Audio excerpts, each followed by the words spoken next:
Welcome to In the Envelope, an awards podcast. I am your host, Jack Smart, awards editor at Backstage. I'm here to give you a front row seat to the Emmys, Oscars, SAG, and Tonys races. Who is in the running? What makes an award-worthy performance? And what are the secrets to giving one?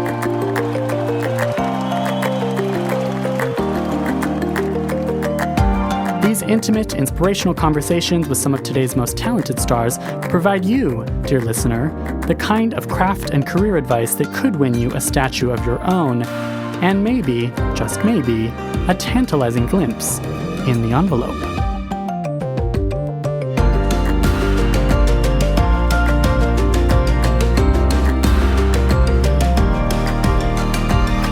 With perseverance and very, very, very thick skin, it's possible really for anyone who takes themselves, their talent, and a zeal for getting better very seriously.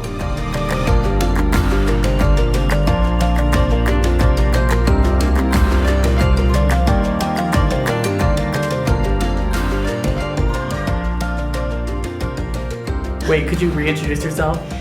Yes. And your title and everything? Yes. I am Caitlin Watkins, and I'm the marketing designer and occasional photographer Indeed. at Backstage. Mm-hmm. Yeah. And responsible for all of our lovely podcast art and imagery. That's true. And fan of Tim Blake Nelson? Yes. Today's guest? Oh, he's the best. Yeah, why is it? So you were telling me, so why are you a fan? Well, I've always been a fan of, I think like everyone ever since I first saw him in Oh Brother Where Art Thou, probably. Yes. One of my favorite films. Yeah. Truly. And his character in particular. It's hilarious. Like we thought you was a toad. Yes. Yes. I love it. I don't know. We quote that all the time.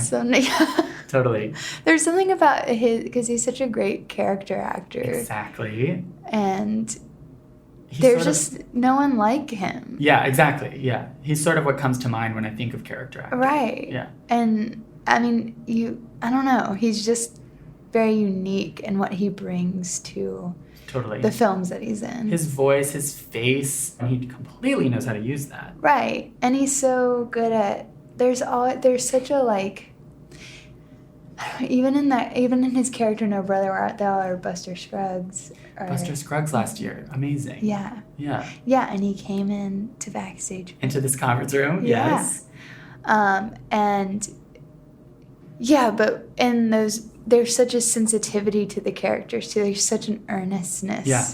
You can tell he's really worked on the depth. I feel like a lot of character actors sometimes it feels very insincere or something. Like yeah, not it can be hammy. Yeah. Yeah. Whereas they're very big and That's true. ridiculous characters, but there's still some quietness to it. We feel tenderness for him, I think. He's one of those, we are instinctively protective of him. He's instinctively likable or something. Right. And you can see him thinking, you can see, it's almost like you can see the history of these characters somehow in the way that he shows up. I love that. He's an artist. He's one of those actors that was a real, true, loves the craft artist. Yeah, which is what we love at Backstage. Love that. And on this podcast. Yeah. Anyway, thanks. Yeah, of course. See you later. See ya. Hello, this is Jamie, the producer of the podcast, and I just want to take some time to tell you about the sister podcast to In the Envelope, which is VO School.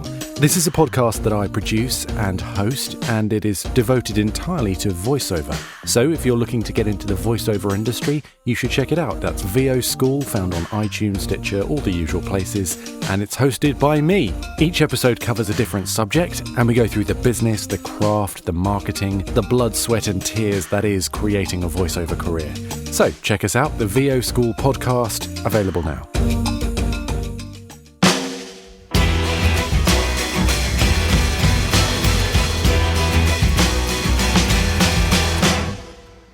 Tim Blake Nelson is what's known as a character actor, stealing the show in countless films and TV shows, everything from Oh Brother, Where Art Thou to the title role in last year's The Ballad of Buster Scruggs. The Oklahoma native and Juilliard alum is also a writer, director, producer, helming The Gray Zone, Leaves of Grass, Anesthesia, Socrates, and more. Tim currently stars as Looking Glass in HBO's new Damon Lindelof drama Watchmen, based on the superhero comic, and appears in Amazon Studios' The Report and Warner Brothers' upcoming Just Mercy. We welcome to the podcast Tim Blake Nelson.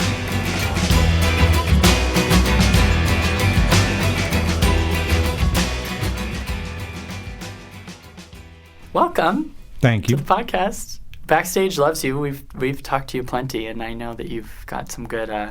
We're all about the career advice and the craft know-how. It's sort of my mission to get you guys to talk about these things and to talk about your process. I'll be happy to talk about anything. Good.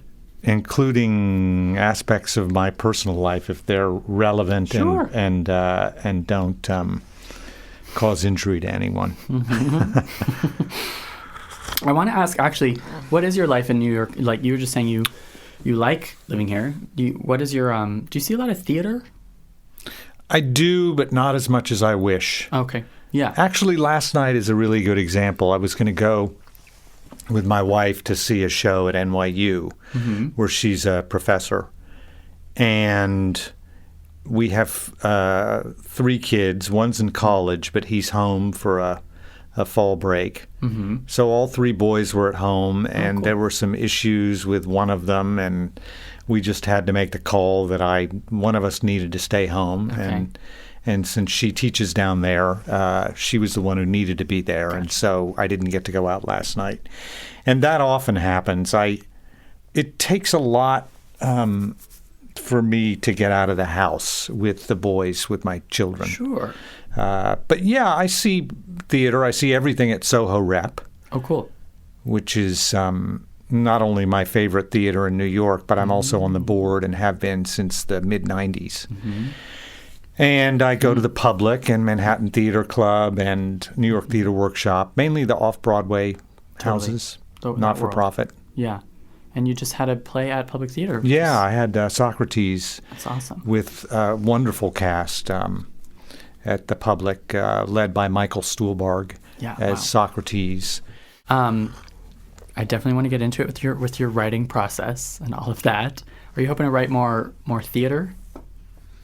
Is there a distinction between the screen and the stage? There certainly is. And initially, I was much more interested in writing plays, simply because I found it easier as an actor to write dialogue than to describe what pictures were going to look like. And really, the job of a screenwriter is to furnish a blueprint for photography with sound. Cool. Furnish a blueprint. Of course, there's plenty of dialogue in screenplays, and most dramas and comedies and thrillers and even action movies are led by characters and who they are and what they want. So it's also very, very much actor-based. But I think that plays are more purely that in general. I'm speaking very generally because there are certain highly conceptual theatrical experiences that aren't about character, and there are certainly movies that are dialogue-driven and completely about character. So I'm really speaking only generally. And initially I was more interested in how dialogue reveals that. Yeah. Because I'm an actor. Exactly. Yeah. Your acting must inform all of this. Do you ever Certainly. like talk aloud the lines that you're writing so that you can kind of act them? I say them in my head. Okay. But no, I don't. I always do, however, with the plays, have close friends over. To get it, yeah. And because I'm an actor and have a lot of friends who are actors, I get really good casts to come to my living room. Oh, really? Yeah. And do you want to name read names? my stuff? Well, Michael Stuhlbarg. Nobody ever read the role of Socrates but Michael. Wow. From the moment I wrote it. And that's an incredible luxury That's to be cool. able to call Michael up. And he's done that with several of my plays. The Gray Zone, as an example. The first reading of that was of the first act of the play, because I was quite insecure about it. Okay. And just didn't know whether the language worked, my approach to how the characters spoke to one another. Yeah. And so I called up Lois Smith, who my lived gosh. down the block, Oh my gosh. and said, will you host a reading? And I brought half a case of wine over and a bunch of actors, including Michael Stuhlbarg and also Chris McCann. I think Jake Weber, Henry Stram, Tim Hopper, a good group of New York actors. Yeah. And my wife, Lisa Benavides, and we read the first act of the play. And I always do that with my plays. Okay. Yeah. It's almost not a first step, but it's one of the first steps of developing it. Yeah, and there's just no pressure.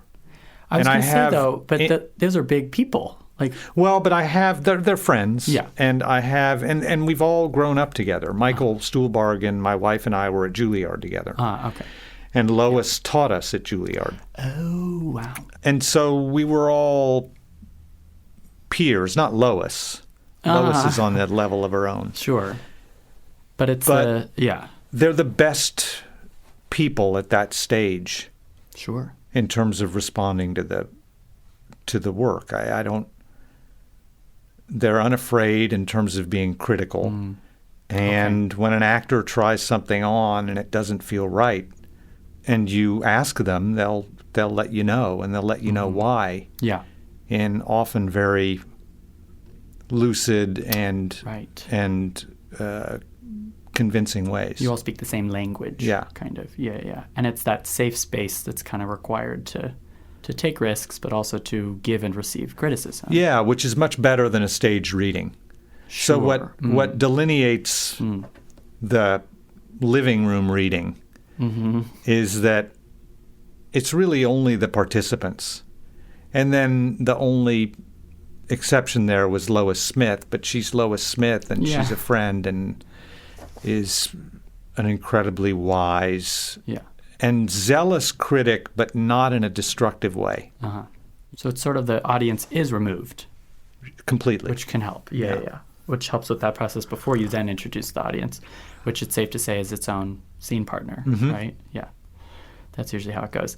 I'm curious to know where do these ideas come from? I know that you studied classics at Brown, which must have, and philosophy, and you, correct me if I'm wrong, you wrote this Socrates play years ago. In 1986, I tried to write a play about Socrates. Okay. Yeah. And found that the story was just too big, too unwieldy. And also, I just didn't have the knowledge of Greek history. In spite of the fact that I'd studied this stuff in college, I didn't have the knowledge of Greek history really to be able to write this. And I didn't have the ability as a writer to structure it, and I didn't have the understanding of politics to write it, or ethics. I was just fresh out of school, and I think when you're fresh out of undergraduate, you've really been given. Well, my mother had this really good metaphor. She said, "Your whole life is about learning, and college teaches you." If the metaphor is that learning is this experience in a restaurant where you're just ingesting all these different foods and tastes, then college is teaching you how to read the menu. Oh, how to read the menu. Cool. Yeah. So all I did was know how to read the menu. I didn't have any experience about how you interact with the waiter or what. Yeah. Anything. Yeah. Or which comes with time. Yeah. And so 30 years later, I found myself interested once more in trying to write this. Wow. Yeah. And it was much easier with 3 decades of experience. It's the experience, yeah. which you would also say it was worth the attempt at the time. It just wasn't, it can't come to fruition because of that. I suppose it was worth the attempt, but I gotta say it was so humbling that I almost stopped writing. Okay. Wow. Okay.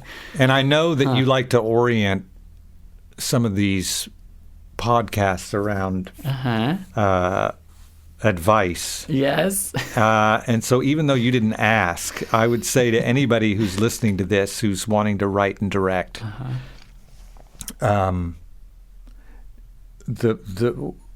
you need patience with yourself, and you need belief in yourself. Yeah.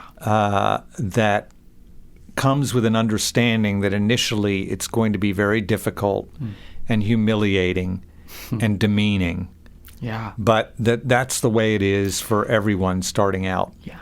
And you've got to stick with it. Yeah. It maybe makes it easier to go into it knowing the humiliation and the failure are there. Yeah. And so then I went and started writing other stuff closer to me. Yeah. That wasn't as research intensive. Less ambitious. And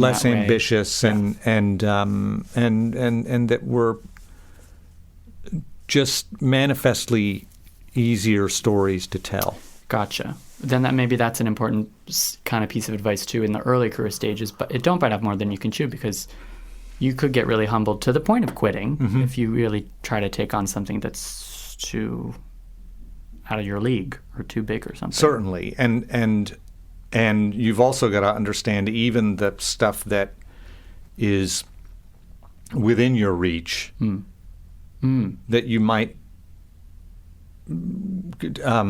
turn into a really extraordinary narrative or iteration is mostly going to be rejected by people. And so it just takes a kind of tenacity and belief in yourself and for lack of a better way of putting it, a refusal to go away. Ooh, yeah. Yeah, it's really perseverance. It's really just sticking with it. Yes. Yeah. And knowing too that it's sort of an investment, right? Like you're saying about the time and experience, by sticking with it, you will get better at it. So if it's not turning out the way that you like at first, it's because you got to hone your craft more. And yes, that's part of it. And I'm not really sure that, as an example, in if I juxtapose my actor training with what I know about writing schools, other than the Iowa Poetry Workshop, I'm not. I think we're at a very early stage in terms of writer training in this country. Gotcha. From what I've gathered, and so really a good deal of one's own progress is really in the doing. Gotcha. Much more than in the schooling. And I wouldn't discourage anyone from going to a graduate level writing program or taking writing classes as an undergraduate, or even being in writing circles or writing workshops as a professional. Yeah. I think all that's great. But I do believe that in writing, or with writing, much more so than with acting or even film directing, most learning happens by doing, and also by reading other people's works. Okay. Yeah. And watching other people's watching productions of other people's works. Yeah, and the classes are maybe more of certainly that idea of reading the menu and getting some. It's almost like polishing, like getting a couple skills here and there.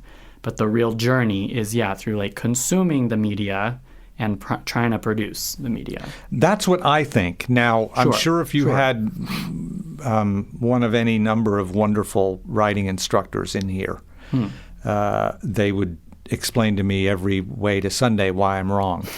And I would gladly hear that, and I'm sure it would be valent. But I do think it's mostly in the doing. I just do. And I love this idea of the stuff that's close to home, is I think what you said. Socrates, maybe ancient Greece, maybe isn't. But I'm fascinated by how you've created these movies that are about kind of a domestic drama in Tulsa. Then it's the Holocaust, and your Jewish background maybe inspired that. And Anesthesia is sort of about life in New York. And I'm fascinated by where were the initial seeds of those ideas and why, because taken together, it's almost like, how would you know that's all one person? Well, Eye of God, what you referred to as a domestic drama in Tulsa, which is almost right. It's in Kingfisher, Oklahoma, which is in the western part of the state. Oh, right. But so it's a small town story. That really stemmed from a sermon I heard one Yom Kippur in Tulsa about Abraham and Isaac and Sarah. And the rabbi told the story of Abraham and Isaac, but he really focused on Sarah's place in that story. And I just started thinking about Isaac, and that led me to spin this story in small town Oklahoma about this boy who witnesses a murder. And sheriffs coming to terms with the existence of a God who would allow that to happen, which is an age-old narrative conceit. I think we're always grappling with that and telling stories that ask, how could there be a God if, and then totally. And so this was the crisis of faith, and this was one of those. And it was my second play, and like with my first play, which was called Cyrus, and which was produced at Juilliard during my fourth year of drama training, and hasn't been done anywhere else. It was workshopped at Seattle Rep, but nobody's ever produced that play. So this was my first play. I originally wrote it as a play and then made it into a movie with my brother Mike producing it. But I wrote it the same way I had written my first play, which was to just start out with a set of characters and think like an actor. Cool. And let them lead me into a narrative. Yeah, to see what happens. And that ended up being a kind of unwieldy thing. But once it felt like it had a full-length shape, then I came in and changed it and shaped it and nuanced aspects of the character to try and make it make sense as a cohesive, economical narrative. And that's generally the way that I started out writing. Just let characters lead the story wherever it was going to go. That's so cool.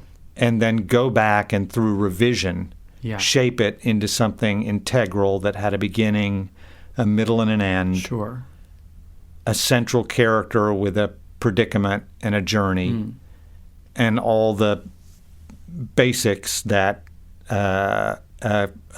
Western narrative needs that go all the way back to Aristotle. Right.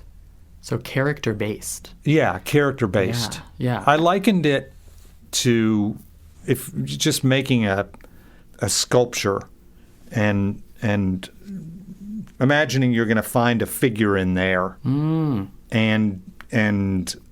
shaping and shaping and shaping, but really not knowing where you're headed. Maybe not even knowing whether it was going to be a man or a woman. In or an animal. A person active or in repose. Something you're going to paint or leave in its original material, unpainted, but just letting it lead you. And then as it leads you, starting to impose some of the conventions and rules. God, I love that. And I'm not sure that's a viable way of working. And maybe somebody who teaches writing would say, yes, of course he thinks that. He never took a damn writing class. And that would just disprove my theory that you learn a lot by doing and reading. Yeah. But it's I think that must be so informed by the acting and the acting training and the on-the-job experience there. Of like, that must be, there are a million different ways to write, but it sounds like that one, the character-based way, is because you can put you're good at putting yourself in the shoes of fictional people. Yes. And then figuring it out. Yeah, and a character can start in a room and they leave that room, and where do they end up going, and whom do they meet, and just and what do they know? Allowing that to happen. Yeah. Do they keep secrets from you? Do your characters do things that you're shocked to find them doing? I suppose so. Yeah. I never have thought of it that way, but I certainly do say, "Oh my God, I can't believe that happened." But of course, it makes complete sense. And I remember there's a character in Eye of God who kills himself. And the idea just came to me very late one night, I think at about 1 a.m, and I just got up out of bed and wrote that completely into the play. Wow. And backtracked and set it up so that it would make sense. Wow. And that's what finally allowed the play to have a trajectory that worked. It came to you in a dream. Well, not quite. It's stewing in your brain as you write, right? And then ideas pop in. Yes. And you said this was maybe early for your earlier works, and then did that process change? Well, Socrates and the Gray Zone had their own stories. Uh-huh. And I saw the Gray Zone came about because I was writing about my family escaping Nazi Germany. My mother's family, not mine, obviously. And I failed at that play. It just didn't. I worked on it for over a year, and it didn't seem anything other than another mawkish Holocaust story. Huh. And so I put it aside and thought, well, I've just burned a year. Okay. And interesting. And I just kept researching because I'd done all this research. Right. I'd read thousands of pages. And I had read a lot of Primo Levi, and there was this one somewhat slim volume of essays, slim but dense. Sure. Called The Drowned and the Saved. And there was an essay in there called The Gray Zone. Okay. About the Sonderkommandos, the Jews in the death camps who were co-opted into helping out in the extermination process in exchange for extended life. And I never even knew about them. Okay, yeah. And I said to myself, Gotcha. well, there's the story that I've wanted to be writing. Okay. And I'd just done a Carol Churchill play the year before. Called Mad Forest with the wonderful director Mark Wing Davey. And so I was very interested in her approach to playwriting, very influenced by that. Yeah. And also by Mark's lean, cold aesthetic. Ooh. And that informed the way I set about writing the play. That's so cool. And I happened to have been working on a Peter Parnell play at Playwrights Horizons, in which I was playing this Polish character who wasn't Jewish but was obsessed with the Holocaust. Oh my and gosh. all of it kind of came together, and backstage of that play, I really started writing The Gray Zone. Yeah. Which was a revision of the existing stuff you had, or more of a start from scratch? No, completely start from complete start from scratch. But that's so cool that the projects you happen to be working on were speaking to that and helped inspire that. They always do. I mean, I think Terrence Malick told me that narratives should be like these stews, and that it's on the stove and it's at a simmer, and you have these all these different ingredients and flavors, and they're moving around and coming to the surface and then submerging, and so what I took from that, in addition to what a narrative can end up being once you've finished it, is that the process can be that way too.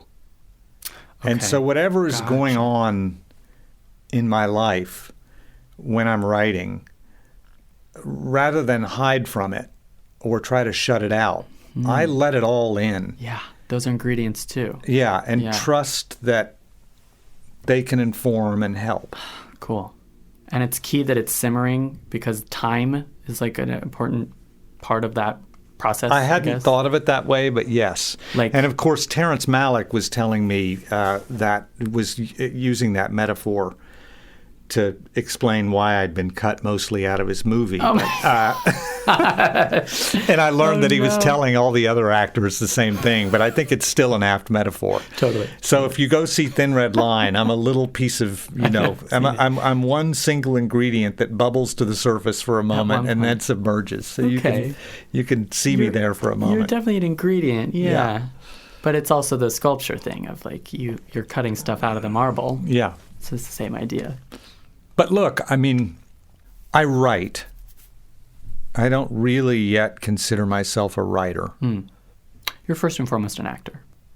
I think so, and maybe a filmmaker. Yeah. And that there's a lot of overlap between those terms. There is. There's a lot of well, no, I don't think that actors are filmmakers. I think as actors, we get to be actors. So I would never, as an actor, appropriate that term for myself. Okay. Yeah. Happy to be an actor when I'm an actor on a movie.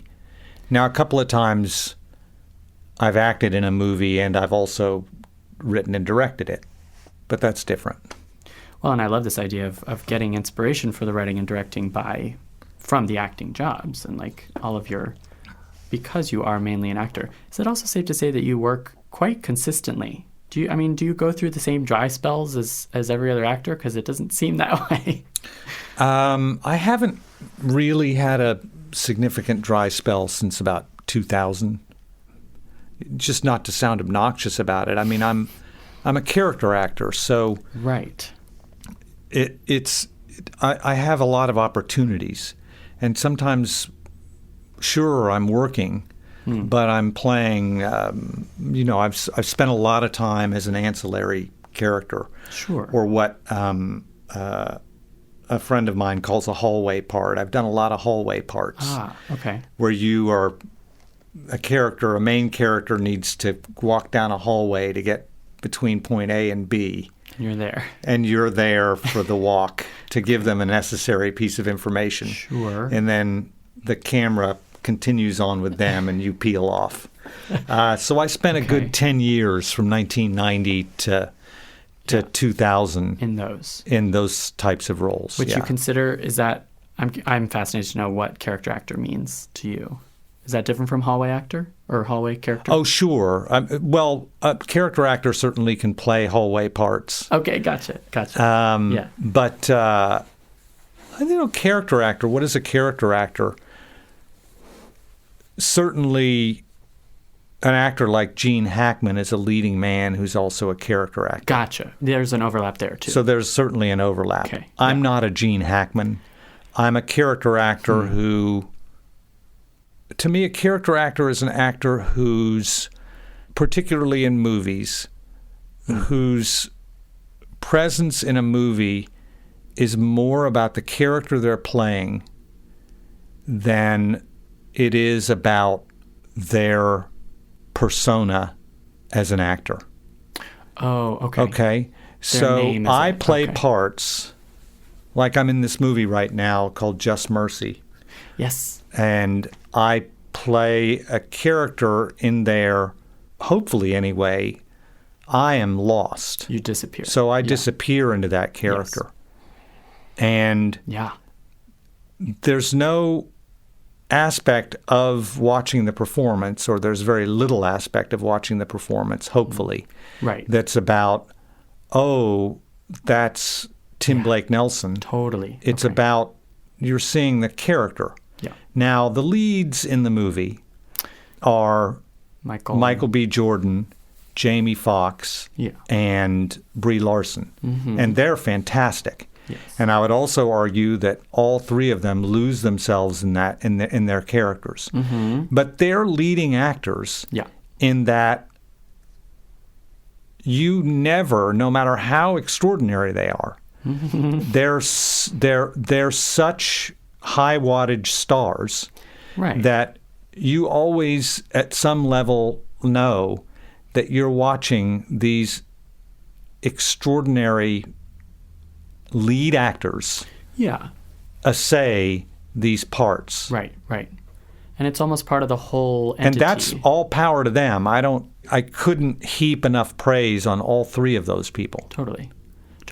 And same with George Clooney, all the other leading people around whom I've had the privilege to work. Yeah. But you don't go see a movie, or people don't go see a movie outside of my family because it's a Tim Blake Nelson movie. Gotcha. The way that they see a movie because it's a Michael B. Jordan movie, or a Jamie Foxx movie, or a Brie Larson movie, or a George Clooney movie. Right. You're not going to forget in the movie watching that you're watching George Clooney. Because you can't. You don't want to. They're too much of who they are. Sure. And their careers have been about burnishing that. Uh-huh. Well, and isn't the movie itself, from a production standpoint, you're casting movie stars because that is part of it. Mm-hmm. It's a draw, it's a box office draw. Right. It's also you could cast unknown people in those parts, and they would probably be amazing too. But part of the appeal is to see the wattage that you're talking about. Yeah, I think that ideally, a lead actor is going to be most happy and most gratified, or at the top of their career, feel all right. It's going the way that I want it. When somebody says, "Let's get George Clooney for this part," to lend his name, not to lend his name. I think that would make him happy, but I think because he can carry this movie. Gotcha. He can center this movie, and the audience is going to want to watch him for 2 hours. Yeah. And identify with him and follow him. And I think what a character actor wants to hear is, let's get Steve Buscemi because he can pull this part off. Yeah. And I think that what's important for character actors, which to me, I wouldn't want to be anything but.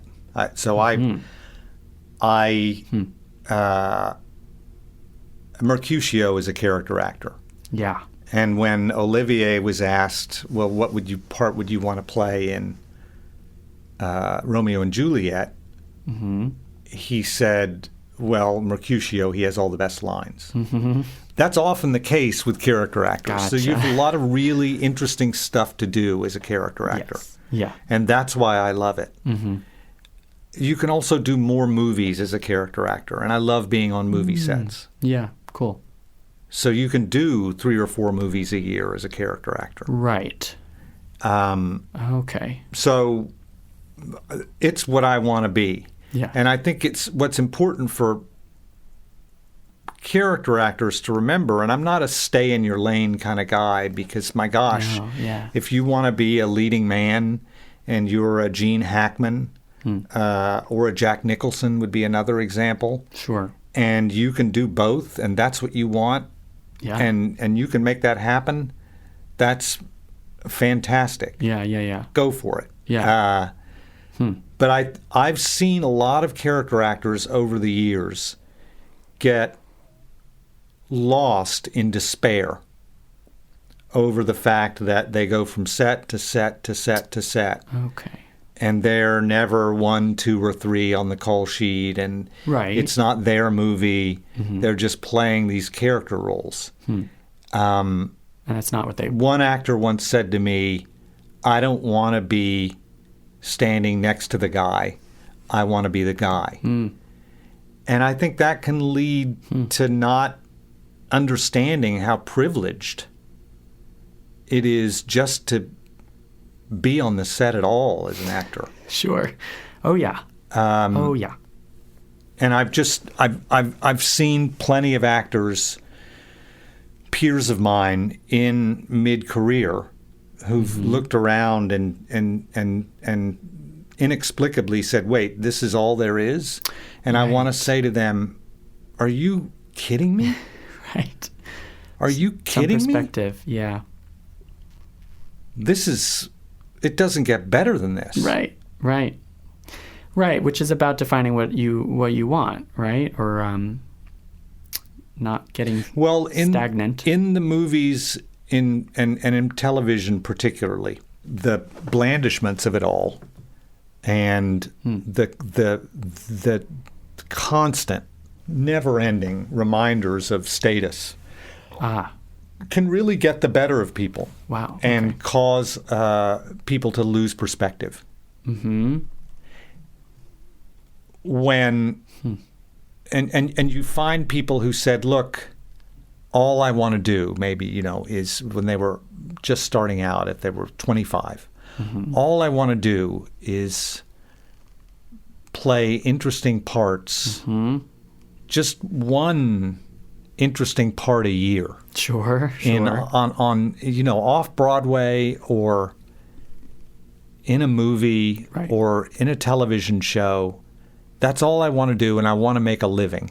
Right. Which, of course, is oxymoronic because you need more than one part a year to make a living. But, preferably but let's say, a living. Yeah. And then suddenly they're doing that and much more. Yeah. Much, much more. And it's beyond what they ever could have imagined would have happened for them. Yeah. And all you see is anguish. Yeah. The goalposts have changed. Yeah.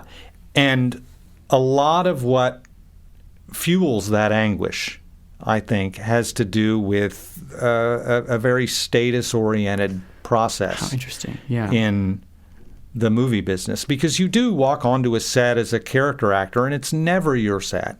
Right. The call sheet is numbered. It's a hierarchy. Yeah.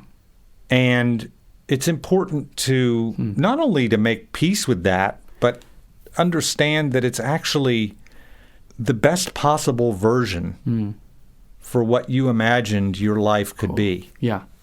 Now, this is very easy for me to say because I'm 5'5", and I've got I don't have a face that you're going to put on the cover of magazines, and so I'm resolutely a character actor. Okay. So there was, I've never been. I've never had to be disabused of the notion that I could be a lead. I never considered myself a leading actor. Okay. And so I've never really had that aspiration. Right.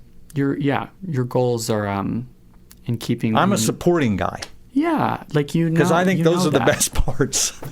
Exactly. I mean, which is good. But you're right that there are a lot of people who that's not what they want, and so they feel stuck in that position.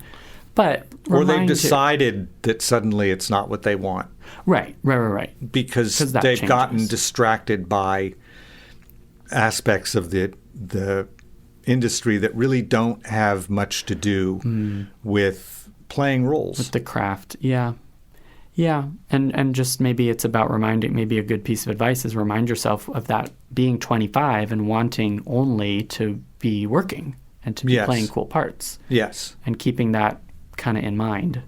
And also, if you're 25 and you're just starting out, reminding yourself not to go away.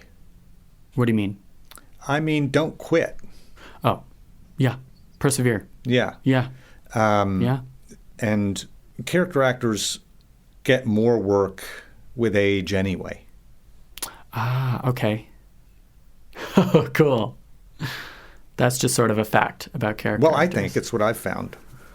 I don't want anyone listening to this to say, this guy has this rosy approach to it all because he's had some degree of success. He doesn't know what it's like. But I'm 55, and I certainly spent 10 years before I started working in the way I work now. I mean, with the frequency I work now. Right. After 4 years of drama school. Right. So totally. And rejection is something you're very familiar with. Yeah. It's an inevitable part of the... Yeah. You got to know that going into this career, too. Yeah, and also, I think another piece of advice that you've given us before is make your own work if you're frustrated with the rejection and the amount of work you're getting. Well, generating my own work, I think, has been, for me anyway, a sine qua non for every success I've had since the year 2000 anyway. Mm-hmm. Because during the 1990s, when I was really working only off-Broadway, I would do a part in a movie every year and maybe a guest spot on television every year, and I certainly did a lot of commercials. But Gotcha. But really, what I did was work at regionally and in off Broadway at not-for-profit theaters. So at Yale Rep a couple of times, and then at New York Theater Workshop, Playwrights Horizon, Soho Rep, Manhattan Theater Club, and the Public, Shakespeare in the Park, and while I was doing that, I was always generating my own material. I was always writing. Yeah. And so I had this side life. Yeah. First as a playwright, and then eventually, thanks to my supreme luck at having a brother who was a line producer in movies who saw a play of mine at Seattle Rep, I suddenly was given this opportunity to turn one of my plays into a low budget film. I was able to pursue a career that was more self-generating. Right. Which meant that I could wake up every day and instead of being beholden to agent, casting director, and a director liking me and allowing me to be in their project, for which I was always, of course, grateful. But instead of relying on that, I had something I could do every day that was my own pursuit that could advance my own interests narratively as a storyteller that was not under anyone's control but my own. Yeah. And anything you can do as a young, aspiring actor or writer or artist to seize control from others in a constructive way, not a spiteful way. Right. But to seize control from others and have it in your own hands. Yeah. The better off you'll be, and not just for the tangible results, but also psychologically. Totally. It's therapeutic, right? To have another outlet. Yeah. It's like a creative outlet. And suddenly I found myself, because I was always writing, feeling better about myself. Yeah. And feeling more hopeful. That's awesome. And I had this secret. Oh, cool. Which was I'm doing stuff, and I have this play at home. Right. Nobody has seen, and boy, is it extraordinary. Awesome. Yeah. And that just made me feel better about myself when I would go into an audition. Right. So when I would go into an audition, I wouldn't think, I have to get this. Right. I would think, I want this. I think I belong in this project. I've worked hard on the audition. If they don't want me, I'm all right. Yeah. Got other things going on. Yeah, and so the absence of desperation was just helpful in allowing me to be in rooms with decision makers. Totally. And have them not have them think, okay, this is a confident person who's right for the part, and maybe we want them around. Yeah. You've been on the other side of it. You've cast your stuff, too. So you know both sides of the audition table. And you have audition advice, I know, of don't come off desperate. Own the room. Become you want to be the kind of person who these people want to work with, right? Yeah. And I think most actors are actually very good at this. I've met, there have been a few outliers who don't do this, but what I always appreciate in actors, and I think in New York most actors are like this, and LA, it's coming into a room and understanding that actually the director wants you to be the person whom they hire. Yeah, they want you to get it. Yes. Yeah, that's great. And if I had been able to internalize that early on, I maybe wouldn't have spent 10 years in virtual obscurity, because I wasted a lot of time fretting. Yeah. And I remember one time I went into this audition. I was so right for this part. It was very early on. And I was so anxious, and the auditioner said, or the director said, "Are you okay?" And I said, "Yeah, I'm really nervous." Yeah. And then you did the thing. And I was nervous, and it never went anywhere. And I discussed that with my agent, and my agent said, "Well, why did you say that?" I said, "I was just being honest." Yeah. And he said, "Yeah, not useful." Yeah. That's good advice, actually. That's why you persevere, because eventually you aren't nervous anymore. Sure. Yeah, it's a muscle you work. Right. Yeah. That's excellent advice. We have to wrap soon, but do you have any other parting words of wisdom for working actors? I feel like we talked, I love this idea of when you're 25, you have this ideal of what you want from the acting industry, and that can change depending on the level of success. So, I mean, what would you say to actors at any level of success, I suppose? It's different, really. It's different from actor to actor, and I think people of color versus white, sure. Men and women. Yeah. And so I wouldn't want to be irresponsible in what I have to say. I can speak to my own experience, which is that, as a very lucky guy who has had more of a career than I ever imagined I would, but who therefore thinks that anybody can have a career, because I don't. Sure. I honestly think I'm starting to understand how to work as an actor on screen. And I'm getting better at it, but I still have a huge amount to learn. That's so great. Yeah. And I'm way beyond where I ever thought I would be. But to me, it means that with perseverance and very, very, very thick skin, it's possible really for anyone who takes themselves, their talent, and a zeal for getting better very seriously. Now, without that stuff, I would urge anyone just to pursue something else. Gotcha. Yeah. That's great advice. Yeah.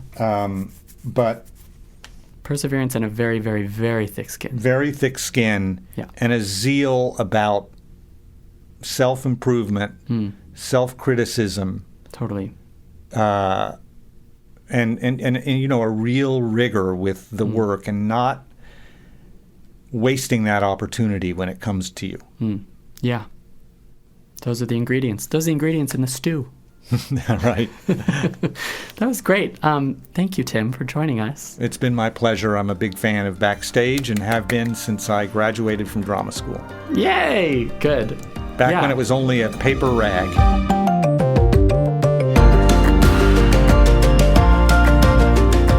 In the Envelope, an awards podcast, is recorded at Lotus Productions and Hyperbolic Audio in New York City and Soundbox LA, Mark Gross Studios, and Buzzies in Los Angeles. Thanks as always to podcast producer extraordinaire Jamie Muffett, and to the team at Backstage, Samantha Sherlock, Mark Stinson, Caitlin Watkins, and of course Kasey Howe. Visit Backstage.com, and don't forget, you can subscribe to Backstage by using the code ENVELOPE at checkout for a free trial. That's right, 100% free. For more exclusive content, join us on Facebook and Twitter at In the Envelope, and subscribe, share, and leave a comment. Who would you like us to interview next? Thanks for tuning in. We'll see you next time for another glimpse in the envelope.